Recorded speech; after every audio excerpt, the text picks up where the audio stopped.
오늘 우리가 함께 나누실 말씀은 출애굽기 12장 37절에서 42절입니다. 출애굽기 12장 37절에서 42절의 말씀입니다. 출애굽기 12장 37절에서 42절의 말씀입니다. 제가 여러분들을 대신해서 봉독하여 올려드리도록 하겠습니다.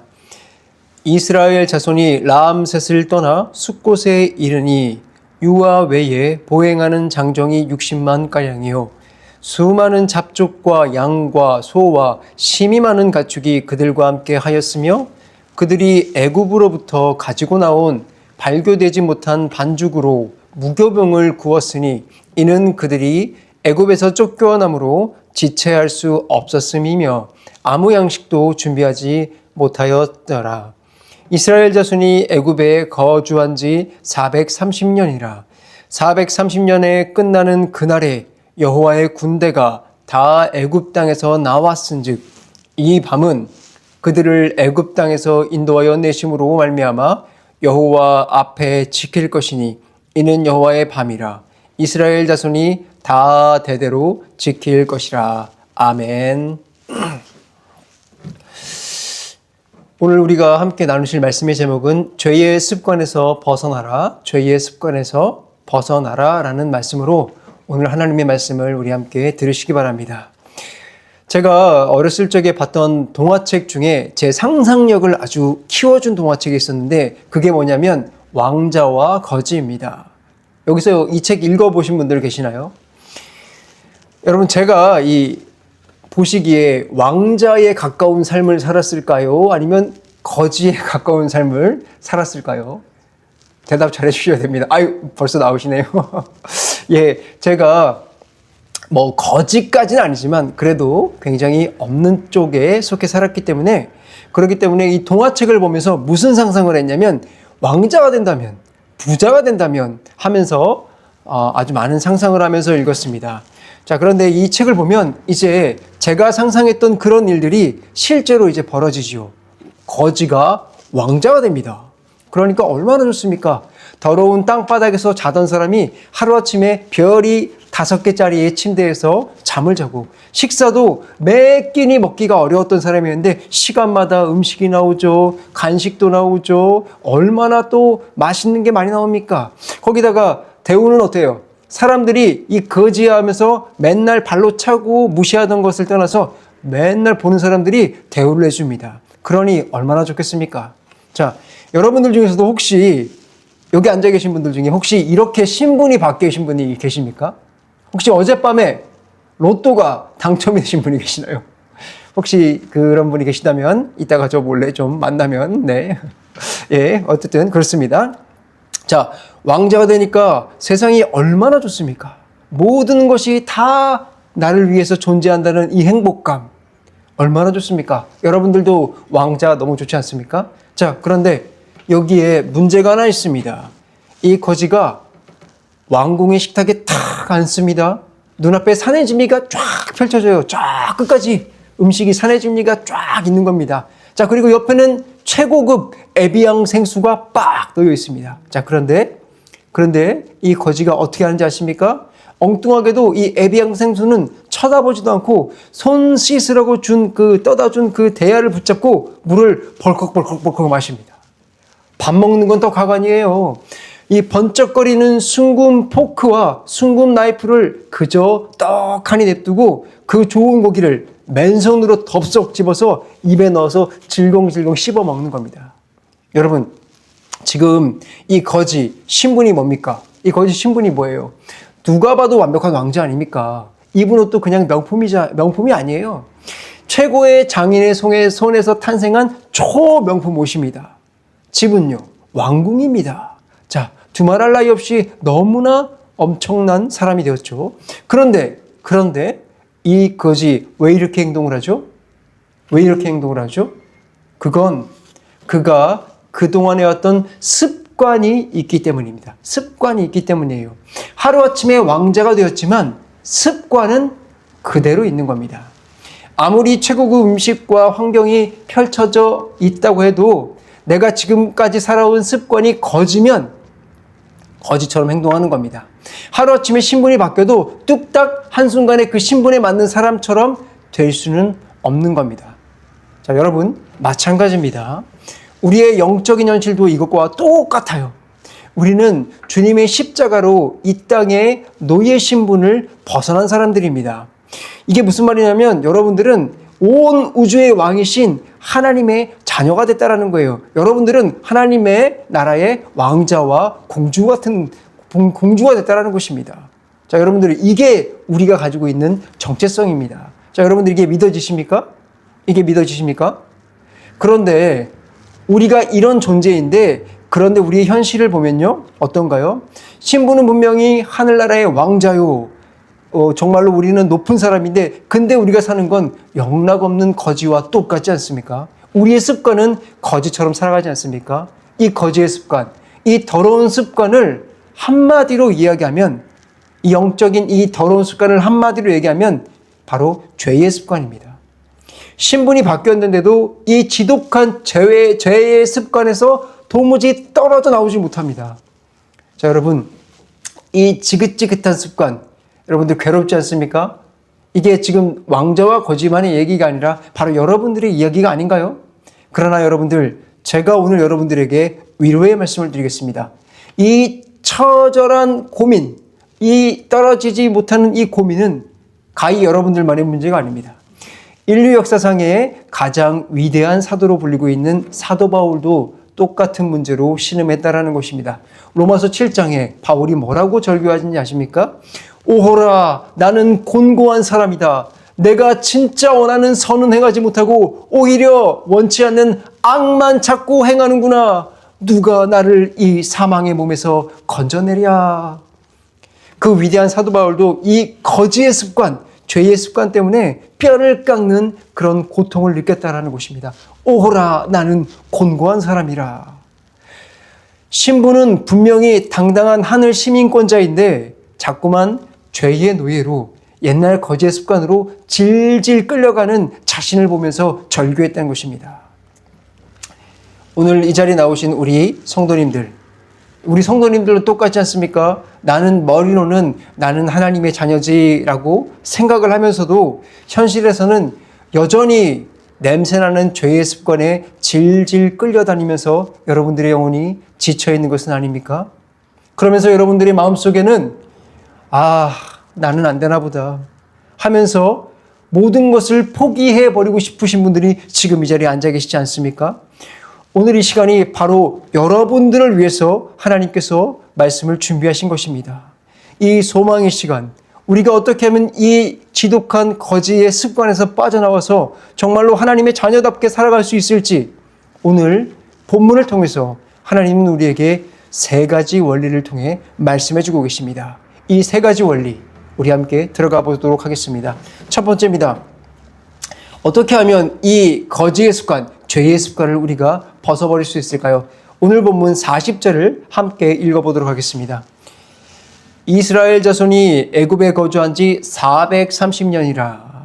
여러분, 이스라엘이 애굽에 산 지 430년입니다. 우리나라가 지금 대한민국이잖아요. 그죠? 대한민국이 되기 전에 국가 이름이 뭐였죠? 국사 공부 좀 하셨군요. 예, 조선입니다. 자, 그럼 조선은 몇 년 동안 계속됐죠? 네, 500년입니다. 430년. 얼마나 깁니까? 거의 조선왕조만큼이나 긴 시간이었습니다.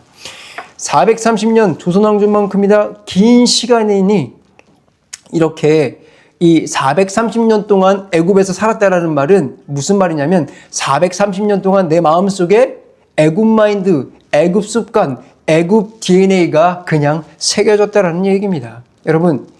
여러분들도 알다시피 이스라엘은 하나님께서 택하신 백성입니다. 그죠? 하나님께서 택하신 백성이에요. 근데 아무리 택한 백성이라도 애굽에서 430년 살면 애굽의 DNA가 그들의 몸속에 깊이 배이는 겁니다. 어쩔 수 없어요. 습관이 배이는 거예요. 그래서 그 애굽 습관, 근데 그 애굽 습관이라는 게 뭐죠? 애굽이라는 게 뭐죠? 애굽이라는 것은 세상을 말하고 있습니다. 성경에서 말하는 세상은 뭐라고 얘기하냐면 하나님을 대적하는 죄라는 거예요. 그러니까 애굽은 결국 죄입니다. 이스라엘이 죄의 습관에서 빠져 살았다라는 것이 지금 애굽에서 살았다라는 것입니다. 자, 근데 애굽에서 살던 이스라엘 여기서 끝이 아닙니다. 이스라엘은 조금 더 심각했어요. 그저 애굽의 죄의 시민으로 산 것이 아니라 죄의 노예로 살았습니다. 430년 동안 노예로 살았습니다. 얼마나 비참합니까? 여러분들 혹시 이런 생각을 해봤나요? 내가 430년 그렇게 살았다? 혹시 여러분들 성씨가 어떻게 되십니까? 각자 다 성이 있죠? 자, 한번 생각을 해볼게요. 혹시 우리 조상님이 계신데, 조선시대에 조상님이 살고 계셨잖아요? 조상님이 계신데, 그 조상님이 단 한 번도 양반은 고사하고 평민도 못 해보고 대대로 노예의 집안으로 살았다고 생각을 해보십시오. 어떨까요? 새벽에 별이 총총 뜨면 일어납니다. 졸린 눈을 비비면서 나가서 마당을 막 쓸어요. 무거운 물지개를 지고요. 뼈가 부서져라 장작을 팹니다. 얼마나 고됩니까? 하루 종일 이렇게 일을 하는 겁니다. 그러고 나니까 몸이 끊어질 듯 아파요. 자, 그런데 쉴 수 있습니까? 못 쉽니다. 잠시라도 실수하면 어떻습니까? 바로 주인의 매가 날아오는 겁니다. 그런데 여러분, 진짜 비참하고 무서운 게 뭐냐면 이렇게 힘들게 사는 것이 몸이 힘든 게 끝이 아니라는 것입니다. 내 할아버지도 이렇게 살았고 내 아버지도 이렇게 맞으며 살았고 나도 눈 떠보니 노비로 이렇게 살고 있으면 진짜 힘든 건 사람은 그냥 다른 생각을 못하게 된다는 것입니다. 여러분, 이것이 진짜 비참한 겁니다. 다른 생각을 못한다는 것, 이게 무슨 뜻입니까? 아, 나는 평생 이렇게 매 맞으며 노비로 살다 죽을 팔자이구나 라는 생각에 모든 것을 체념해 버린다는 것입니다. 내가 노비니까, 내가 이렇게 부당한 대우를 받으니까 밤에 몰리 도망칠 생각을 한다든지 내가 이것을 어떻게든 뒤엎고 나가보겠다는 생각을 한다는 것을 못합니다. 아예 포기를 해버리는 거예요. 주인이 손만 들어도 나도 모르게 움찔하면서 바닥에 엎드리는 것입니다. 대들 생각도 못한다는 거예요. 여러분, 내 상태가 이토록 심각한데도 빠져나갈 생각조차 못하는 것, 이것을, 이 비참한 상태를 가지고 뭐라고 부르냐면 노예 근성이라고 부르는 것입니다. 마찬가지입니다. 430년 동안 죄의 노예로 살아온 이스라엘 백성들, 그리고 날 때부터 죄의 습관에 빠져온 우리들의 가장 큰 문제가 무엇인가요? 죄와 싸워보고 이겨볼 생각, 이 지독한 죄의 습관에서 빠져나갈 생각을 포기한다는 데 있습니다. 저는 안 됩니다. 저는 어쩔 수 없는 나약한 존재인가 봐요. 죄와 싸울 생각을 하지 않아요. 죄의 유혹이 다가오면 나는 안 돼. 역시 죄의 유혹에 그냥 넘어지는 사람이야. 죄의 늪에서 이걸 빠져나오기 위해서 발버둥을 치려고 하는 대신에 사탄이 살짝 눈길만 나에게 줘도 무기력하게 체념해버리는 것, 이것이 우리 속에 있는 지독한 죄의 노예라는 것입니다. 제가 학생 때 이 조직신학을 공부하다가 이런 생각을 한 적이 있습니다. 인간의 죄에 대해서 공부하는 중이었는데요. 인간이, 이제 내용이 뭐냐면 인간이 전적으로 타락을 했다라는 거예요. 전적인 타락. 전적 타락이 뭐죠? 내 영, 혼, 육이 모두 타락을 해서 어떠한 일을 해도 하나님이 기뻐하시는 일을 할 수 없다. 이게 전적 타락한 거예요. 그래서 인간이 어떠한 일을 해도 죄만 짓는다는 것입니다. 자, 이 말을 들으면 사실은 이게 굉장히 은혜로운 얘기입니다. 왜냐하면 우리가 이렇다라는 사실을 알았기 때문에 우리에게 남은 것은 예수 그리스도, 우리를 구원하시는 그분만 바라보면 산다라는 신학적 메시지가 있기 때문에 이 말이 굉장히 은혜로운 말이에요. 근데 제가 공부할 때 그 말을 봤을 때 너무 은혜롭습니다 라고 보이지 않고 어떻게 보이냐면, 아, 인간은 전적 타락을 했으니까 그러면 죄를 짓는 것이 너무나 당연한 거니까 죄를 지어도 하나님도 이해해 줘야 되는 거 아닌가? 여러분들도 혹시 죄를 바라보면서 이런 생각들을 하고 있지는 않습니까? 이렇게 생각하면 여러분들 큰일 납니다. 우리는 전적으로 타락했으니까 죄 짓는 것을 합리화하라라는 의미에서 주신 것이 아니라 여러분들 이 말씀을 보게 되면 여러분들은 그러므로 나는 그리스도를 전적으로 바라보아야 한다라는 것입니다. 근데 제가 공부할 때 왜 이렇게 생각을 했었냐면 제 마음속에 있는 죄의 습관, 죄의 노예 근성이 뼛속 깊이 박혀 있었기 때문에 이게 그냥 자연스럽게 나온 반응이었다는 것입니다. 여러분, 근데 이게 소름 돋게 무서운 이유가 뭔지 아십니까? 십자가의 은혜를 깊이 깨달아야 할 신학 공부의 자리조차도 제 안에 찌든 죄성이 도리어 그 원리를 보면서 잘 됐다. 어차피 나는 전적으로 타락한 인간이니까 죄 좀 지어야지. 죄 좀 지어야지. 이런 핑계댈 구실을 만든다라는 것입니다. 결국 죄의 습관은 복음도 죄 짓는 도구로 쓰는 것입니다. 여러분, 신학이 뭔가요? 우리를 하나님께로 인도하시는 학문이지요. 그런데 그 거룩한 학문을 배우면서도 제 머릿속에 죄의 유혹이 들어왔을 때 저는 그것을 바라보면서 피 흘리기까지 죄와 싸워볼 생각을 하지 않고 죄를 어떻게 해서든지 합리화해서 그것을 이용하려고 하고 있습니다. 죄를 향한 그 즐거움을 찾으려고 노력한 것입니다. 여러분, 이 죄의 습성에서 빠져나가려고 하는 의지, 거룩함을 향해 빠져나가려고 하는 의지가 완전히 멈춰있는 상태, 이것이 우리의 노예 근성의 실체입니다. 우리가 이렇게 스스로 포기할 때, 이렇게 포기할 때 우리 배후에서 가장 기뻐하는 것은 사탄입니다. 내 귀한 하나님의 말씀을 들으면서도 스스로 노예 근성을 택하고 늪에 주저앉은 모습을 보며 사탄은 기립박수를 칩니다. 그리고 우리의 귀에 대고 이렇게 속삭입니다. 그래, 맞아. 너는 원래 연약한 인간이잖아. 어쩔 수 없어. 죄는 오래된 습관이라니까. 네가 그렇게 살아도 하나님은 다 이해해 주실 거야. 여러분, 이렇게 사탄의 거짓말에 속아서 내 죄를 정당화하고 죄의 습관에 여러분 앉아 계신 여러분들, 언제까지 이렇게 패배의 자리에 앉아 있겠습니까?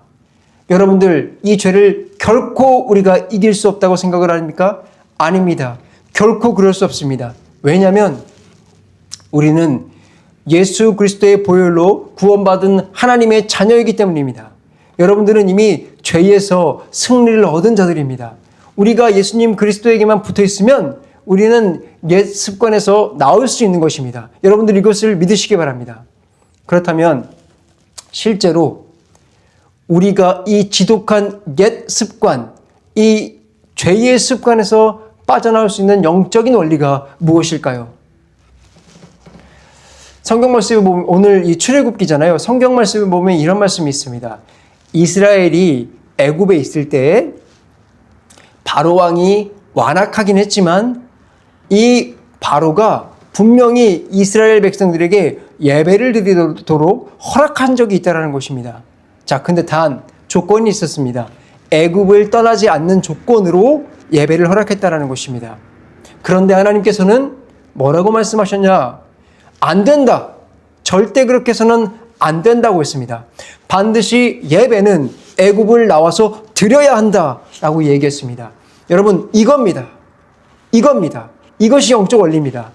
옛날 습관은 그 자리에 가만히 머물러 있으면 절대 고칠 수 없습니다. 오래된 죄의 습관을 이기는 유일한 길은 나를 움찔하게 만들고 나를 엎드리게 만들던 그 노예의 자리에서 과감하게 떠나서 거룩하고 새로운 습관이 있는 곳으로 가서 그 습관을 계속 시도하며 사는 것입니다. 새로운 습관이 옛 습관을 완전히 밀어내도록 해야 되는 것입니다. 제가 총각 때요, 아주 나쁜 습관이 하나 있었습니다. 그게 뭐냐면 잠자기 전에 양치를 좀 잘 안 했어요. 불규칙적으로 했습니다. 귀찮으면 그냥 잤어요. 내일 아침에 닦지 뭐 하면서 그냥 대충 넘겼습니다. 아주 부끄러운 이야기죠. 자, 그런데 어느 날부턴가 제 오른쪽 어금니가 시큰시큰거리면서 너무나 아픈 겁니다. 흔들리기도 하고요. 피도 막 나와요. 막 찬물만 마셔도 찌릿찌릿하고 욱신욱신해서 도저히 참을 수가 없어서 치과에 갔습니다. 자, 어떻게 됐을까요? 의사 선생님이 말씀하시길 잇몸이 완전히 망가져 버렸다는 것입니다. 90대 할머니보다도 심각하게 망가져 버렸다는 거예요. 치과 의자에 앉아서 윙 하는 기계 소리를 들으면서 제가 그때 얼마나 뼈저리게 후회했는지 모릅니다. 자, 근데 제가 결혼하고 난 이후에는 치아가 어떻게 되신지 아십니까? 남은 이가 있습니다. 제가 그 이를 뽑아버렸거든요. 그 남은 이가 아주 기가 막히게 멀쩡합니다. 잇몸도 잘 유지가 되고 있어요. 왜일까요?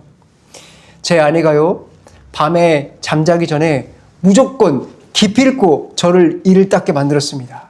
하루 종일 일을 하고 오고 피곤해서 꾸벅꾸벅 조는 날도 있잖아요. 그렇게 쓰러져 자려고 하면 어떻게 해서든지 깨워서 저를 화장실로 등 떠밀어서 양치질을 하게 한 겁니다.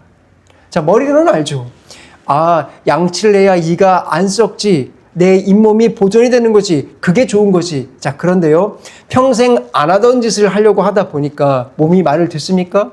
머리로는 가야 된다고 생각을 하는데 화장실로 가는 그 발걸음 하나하나가 천근만근인 겁니다. 그래서 어떻게든 꾀부리고 그냥 잡을까 하다가도 아내 얼굴만 딱 마주치면 자동 반사적으로 머릿속에 뭐가 떠오르냐면 칫솔과 치약이 막 날아다닙니다. 속으로 생각을 하는 거예요. 아차, 오늘 양치 안 하고 누웠다가는 등짝 스매싱을 맞겠구나. 맞기 전에 이 닦자. 여러분, 그렇게 억지로라도 제가 의식적으로 계속 저녁에 양치질을 했더니 지금은 어떻게 됐을까요? 아내가 혹시라도 친정을 가거나 어디 잠깐이라도 놀러 나가서 없는 날이 있잖아요. 자, 그런 날 밤에도 저도 모르게 화장실로 가서 칫솔을 물고 양치를 하고 있습니다. 할렐루야 아닙니까? 여러분, 기가 막히지 않습니까? 여러분, 마찬가지예요. 새로운 습관은요, 처음에는 절대 안 됩니다. 내 몸이 격렬하게 거부를 해요. 그런데 매일 밤마다 양치해야 산다, 닦아야 산다, 이것을 계속해서 제 머릿속에 생각하고 주입하고 억지로라도 시도하면 그 지독했던 옛 습관이 뜯어져 나가고 새 습관이 제게 장착이 되는 겁니다. 여러분, 영적 원리도 똑같아요. 옛날 습관이 나도 모르게 불쑥불쑥 튀어나올 때마다 우리는 억지로 머릿속으로 떠올려야 됩니다. 나는 예수 그리스도의 보혈로 구원받은 자이다. 나는 하나님의 자녀다. 나는 더 이상 이 더러운 죄에 끌려다니는, 패배하고 있는 사람들이 아니다. 죄의 노예가 더 이상 아니다. 이 정체성을 매 순간 기억하고 떠올리면서 멈춰야 되는 것입니다. 생각해 보십시오. 하나님께서 우리를 구원하셔서, 우리를 저 애굽에서 구원해 주시지 않습니까? 우리를 구원하셔서 우리가 새로운 피조물이 되었다면 이제는 그 새로운 신분에 맞게 당당하게 순종의 길을 걸어야 됩니다. 가만히 앉아있는 것이 아니라 거룩한 습관을 잡고 시도해야 돼요. 왜 하나님이 신분을 바꿔주셨는데 왜 그렇게 해야 되냐고요? 이게 하나님의 원리입니다. 하나님은 우리를 로봇으로 만들지 않으셨습니다. 우리에게 신분을 바꿔주시고 우리가 그것을 하기를 원하시게 우리의 마음을 바꿔주신 것입니다. 그 행동은 우리가 해야 되는 거예요. 그렇게 해야 비로소 지독한 죄의 습관에서 우리가 빠져나올 수 있는 겁니다. 사랑하는 복음의 교회 성도님들, 기억하십시오. 우리는 이 땅을 사는 동안 여러분들이 죽기 전까지 계속해서 죄의 유혹을 받을 것입니다. 사탄은 계속해서 여러분들을 찔러낼 것입니다. 어떻게 해서든지 하나님께 떨어뜨려 보려고 노력을 할 것입니다. 그러나 우리는 주님께서 핏값으로 사신 하나님의 자녀입니다. 여러분들 기억하십시오. 저와 여러분은 이제 죄의 노예는 절대 아닙니다. 죄와 상관없는 자들입니다. 그러니 죄가 우리를 공격할 때 나는 연약해서 어쩔 수가 없어, 나는 영혼육이 모두 다 전적 타락한 사람이야 라고 생각하면서 무기력하게 넘어져 있어서는 안 됩니다. 주님의 백성입니다. 주님의 백성으로 거룩함을 선택하고 피 흘리기까지 싸워내야 하는 것입니다. 그것이 당연한 것입니다. 바로 이것이 우리가 평생 얽매여 온 이 옛 습관을 완벽하게 빠져나올 수 있는 첫 번째 원리이신 것입니다. 여러분들 이것을 기억하시기 바랍니다. 자, 자연스럽게 두 번째 원리로 제가 이어가 보도록 하겠습니다. 이번에는 41절입니다. 다 같이 읽겠습니다. 430년이 끝나는 그날에 여호와의 군대가 다 애굽 땅에서 나왔은즉. 여러분, 지금 이 본문 읽으면서 소름 돋지 않습니까? 저만 그런가요? 소름 돋지 않습니까?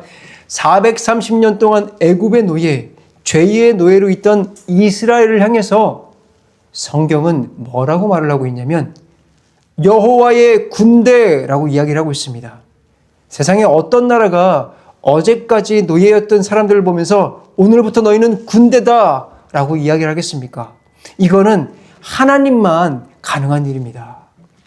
자, 근데 더 놀라운 일은 뭔지 아십니까? 어제까지 노예 아닙니다. 하나님의 시각에서는 이스라엘이 단 한 번도 노예였던 적이 없었다라는 것입니다. 물론 그들이 애굽 땅에 있었을 때 실제로 430년 동안 노예 생활을 한 것은 맞습니다. 그러나 하나님이 그런 그들을 보면서 여호와의 군대로 봤다라는 것입니다. 여러분, 이겁니다. 우리는 하나님이 보는 시선이 우리입니다. 우리가 볼 때는 우리 자신이 지금 보잘것없어 보이고 하찮아 보이고 하나님 보시기에 여러분들이 정말로 내 스스로 생각했을 때 내 자신이 하나님 보시기에 하찮을 존재라고 보실 수도 있겠지만 실제 하나님의 시선에서는 여러분들이 단 한 번도 하찮은 적이 없었다라는 것입니다. 여러분들은 하나님의 군대요, 하나님의 자녀다라고 본 것이 하나님의 시각이라는 것입니다. 비록 여러분들이 지금 노예와 같은 일을 하고 있을지도 모르겠습니다. 하지만 하나님은 여러분들을 볼 때 너는 나의 자녀다라고 본다라는 것입니다. 여러분, 이게 정말 놀라운 것은 이것이 바로 우리의 정체성이라는 것입니다. 세상이 여러분들을 보면서 무시하는 것이 여러분들의 정체성이 아니라 하나님이 지금 여러분들을 바라보고 있는 그 시선이 여러분들의 실제 정체성이라는 것입니다. 여러분, 저는 지금 그래도 여기 강대상에 올라와서 설교도 하고 있다 보니까 아주 신앙이 괜찮은 것처럼 보이지만 실제로는 그렇지 못합니다. 아주 죄가 많은 사람입니다. 아주 엉망진창인 사람이에요. 그러나 제가 여기 서 있을 수 있는 건 오직 하나님의 은혜 때문입니다. 자격이 없는 사람도 저보다도 정말 없는 사람은 없을 것입니다. 자, 그래서 제가 가끔은 제 이 삶에서 은혜가 잘 느껴지지 않을 때, 우리 그럴 때 있잖아요. 그죠? 저도 그럴 때가 있다라는 거예요. 그럴 때 제 마음속에 어떠한 마음이 막 들기 시작하냐면, 이래가지고 나 천국 갈 수 있겠는가? 이런 생각이 막 들어요. 눈만 뜨면 하나님 원망하고 하나님이 싫어하는 짓만 찾고 하나님이 기뻐하는 것이 너무나 지겹고 하기 싫어요. 자, 이럴 때 제 마음속에 무슨 생각이 드냐면 지금 내가 하나님의 백성인지 마귀의 자식인지 헷갈릴 때가 있다는 것입니다. 저만 그런가요? 혹시 여러분들은 이럴 때가 없나요? 내가 이렇게 끝없이 무너지는데 하나님께서 진짜 날 보면서 저 자식 내가 그냥 구원을 확 취소해버릴까? 이렇게 하나님이 생각할 거라고 생각될 때가 없나요? 자, 그러나 여러분들 반드시 기억하십시오. 여러분들이 아직까지 그런 마음을 두면서 여러분들이 두려워하고 있다면 하나님께서는 여러분들을 여전히 붙잡고 계시다라는 것입니다. 하나님은 여러분들을 오래 참으시며 보고 계십니다. 여러분들에게 주신 은혜를 거두지 않으신다라는 것입니다. 구원은요, 잘 생각을 해보세요. 구원은요, 여러분들이 구원을 받을 때 뭘 열심히 하고 있다가 여러분들이 구원을 받았습니까? 아니면 여러분들이 뭔가 좀 하나님 앞에 20년대에는 내가 좀 구원받을 만한 뭔가를 했더니 하나님이 구원을 주셨다다 이랬나요? 아니죠. 우리가 뭘 잘했다고 혹은 뭘 잘못했다고 해서 하나님이 구원을 주신 게 아니라 하나님의 오직 은혜로 여러분들을 구원하셨습니다. 이것은 하나님께서 어떻게 보증을 하시냐면 하나님의 변하지 않는 말씀을 따라 은혜를 주시면서 여러분들을 구원해 주신 것입니다. 여러분, 이것을 잘 기억해야 돼요. 자, 그래서 따라해 보십시오. 나의 구원은 하나님의 변하지 않는 말씀에 근거하여 서 있다. 나의 구원은 하나님의 변하지 않는 말씀에 근거하여 서 있다. 아멘. 히브리서 13장 5절에 하나님은 분명하게 말씀하십니다. 내가 결코 너희를 버리지 아니하고 너희를 떠나지 아니하리라. 여러분, 이 말이 무슨 말입니까? 하나님의 자녀가 되었고 여러분들은 하나님께서 여러분들이 하나님의 자녀가 되었다면 여러분들을 끝까지 하나님의 자녀로 지켜주시겠다는 말입니다. 내가 내 스스로 볼 때 내가 지금 비참한 노예 상태에 엎드려 있어도 하나님은 나를 하나님의 자녀로 보고 계신다는 것입니다. 내가 지금 똑같은 죄에 수없이 넘어지고 내가 한심스럽게 보이고 내가 볼 때는 내가 구원에서 멀어져 있는 것 같아도 하나님은 여전히 하나님의 자녀로 품어주고 계신다는 것입니다. 여러분, 우리의 진짜 정체성은 내 알량한 행동에 따라 달려있는 것이 아닙니다. 나를 바라봐 주시는 하나님의 시선에 달려있는 것입니다. 내가 나의 스스로를 스스로 어떻게 정의하느냐가 아니라 위대하신 하나님께서 나를 어떻게 정의해 주느냐가 바로 진짜 나라는 것을 여러분들 뼛속 깊이 새기시기 바랍니다. 우리는 이것을 절대 잊어서는 안 됩니다. 저와 여러분은 하나님께서 핏값으로 구원하신 하나님의 자녀입니다. 세상이 뭐라고 해도 하나님은 여러분을 여호와의 군대요, 여호와의 백성으로 보고 계신 것입니다. 그러므로 우리는 나를 향한 그분의 시선을 굳게 믿고 붙들고 걸어가야 됩니다. 내가 지금 누구인지, 내 진짜 정체성이 누구인지 인지하는 것, 이것으로부터 여러분들의 영적 전쟁이 시작된다는 것, 핵심이라는 것을 기억하시기 바랍니다. 제가 얼마 전에 이 유튜브에서 공부 강의를 하나 보다가 아주 기가 막힌 진리를 발견했습니다. 책상에 하루 종일 앉아 있어도 성적이 안 나오는 사람과 끝까지 집중을 잘하는 사람, 이 사람들의 차이, 여러분들도 궁금하시죠? 그 차이가 뭐냐면 이것입니다. 한 사연자가 자기는 자꾸 딴 생각을 해서 성적이 안 나온다고 자꾸 고민을 토로했습니다. 그런데 이 사람이 어떤 새로운 방법을 시도하면서 성적이 확 올랐다는 겁니다. 그 방법이 뭐냐면 바로 인지하기였어요. 인지하기. 이게 무슨 말이냐면 공부를 하다가 갑자기 머릿속에 잡생각이 확 치고 들어오잖아요. 그러면 그걸 가만히 두지 않는 겁니다. 아, 지금 내가 공부하는데 진짜 내가 공부하는 내가 아니라 잡생각하는 내가 튀어나왔구나 라고 생각을 하고 그걸 객관적으로 인지했다라는 것입니다. 그리고 이 학생이 어떻게 했는지 아십니까? 그 잡생각하는 내가 인지가 될 때마다 그 자리에서 벌떡 일어나서 나갔다고 합니다. 근데 처음에는 이게 5분에 한 번씩 일어났대요. 그런데 계속해서 이것을 인지하고 공부를 하다 보니까 어떤 상태가 됐냐면 이 잡생각하는 내가 없어지고 공부하는 내가 정말 길어지면서 성적이 기하급수적으로 폭발했다는 것입니다. 여러분, 영적 원리도 이거랑 똑같아요. 우리의 진짜 정체성이 무엇이냐? 우리는 하나님의 자녀입니다. 여호와의 군대입니다. 그런데 우리가 세상을 살면서 불쑥불쑥 내 안에 더러운 죄가 올라오고 유혹이 올라오고 이럴 때 그것이 나라고 생각하면 안 됩니다. 그러면 우리는 그 죄의 유혹에 넘어갑니다. 패배감으로 넘어가는 겁니다. 그럴 때 어떻게 해야 됩니까? 학생이 잡생각이 올라갔을 때 튀어일어났던 것처럼 우리도 똑같이 해야 됩니다. 나는 십자가에서 이미 옛 자아를 죽여버린 지금 하나님의 백성이다 라는 것을 즉시 선포하고 일어나야 한다는 것입니다. 그러므로 여러분들 가짜를 향해서 선포하십시오. 아니지, 나는 노예가 아니야. 죄의 노예가 아니라 예수 그리스도의 피로 구원받은 하나님의 자녀다. 죄의 유혹이 밀려올 때마다 이것을 끊임없이 곱씹으시기 바랍니다. 내가 누구인지를 정확히 인지할 때 비로소 우리는 사탄의 속임수에서 벗어나 나를 여호와의 군대로 보시는 하나님의 시선 앞에 당당히 서 있을 줄로 믿습니다. 자, 마지막으로 이 지독한 죄의 습성에서 벗어나는 세 번째 원리를 함께 보겠습니다. 본문 37절입니다. 이스라엘 자손이 라암셋을 떠나서 숫곳에 이르니 유아 외에 보행하는 장정이 60만 가량이요. 여러분, 장정만 60만. 세 번째 원리는 주는 나를 세 번째 원리는 절망을 주는 나를 바라보지 말고 희망을 주시는 주님을 바라보라입니다. 여러분, 세 번째 원리는 이것입니다. 절망을 주는 현실을 바라보지 말고 희망을 주는 주님을 바라보셔야 합니다. 지금 애굽을 빠져나온 이스라엘 장정이 무려 60만 명입니다.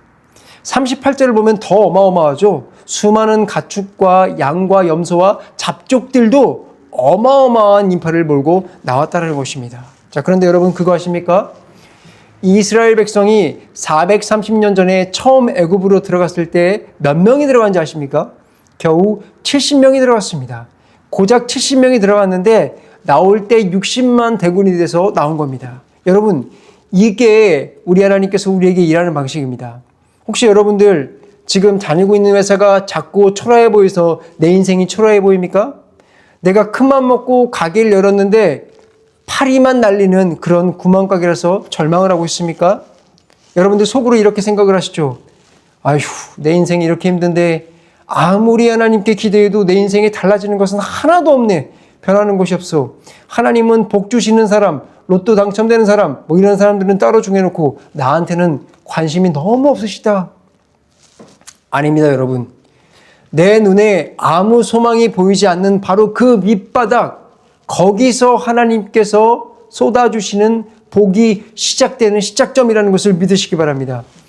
이스라엘 백성이 광야에서 먹었던 만나와 메추라기, 그게 언제 하늘에서 떨어졌습니까?